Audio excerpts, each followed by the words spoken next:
Magandang gabi po sa inyong lahat. Ako po si Madam Hula. Tama ang inyong hula. Isa po akong manghuhula. At ito po ang aking mga hula sa year 2010. Itong mga nakaraang taon, marami tayong mga taga-showbiz sa industriya na pumanaw.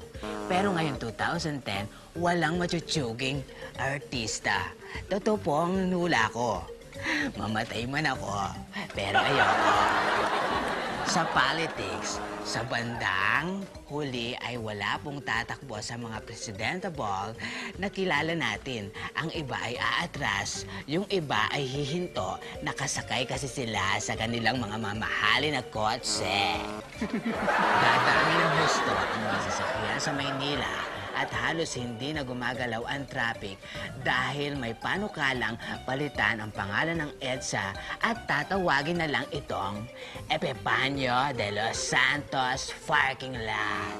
Ito pa, maraming gag show sa iba't ibang network tulad ng Going Bulilit, Bubble Gang at ang sarili nating Loco Moco High.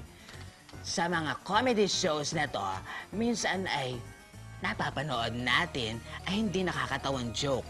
Ang tawag dito ay corny.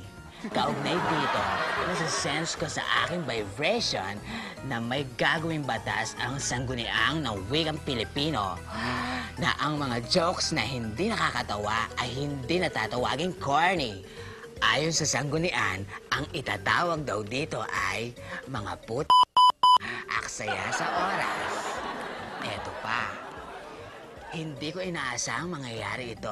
Ngunit ang tatlong artista na sina Pokwang, Ina Raimundo at Nino Mulak ay magsusosyo-sosyo upang gumawa ng Filipino Arts Films. Ang itatawag sa kanilang film company ay Pokwang Ina Nino Production. Eto pa. Out na ang marijuana, ecstasy at shabu sa 2010 dahil may naimbentong bagong droga na tiyak nagigiliwan ng mga tao. Ang tawag sa drogang ito ay shabu. Ayon sa mga pulis, mahahalata mong nakashabu ang isang tao kung ang trip niya ay magtuturo ng iba't ibang tao. Shabu, shabu, shabu. Ito pa. Madadakip sa first quarter ng 2010 ang isa sa mga magnanakaw na pumasok sa Greenbelt Mall, Makati. Siya ay si Reloy De Castro. Haharap siya sa korte sa kasong Grand Theft. Ngunit, maabsuelto siya sa kaso dahil walang makapagsabi na relo ni Leroy ay Rolex.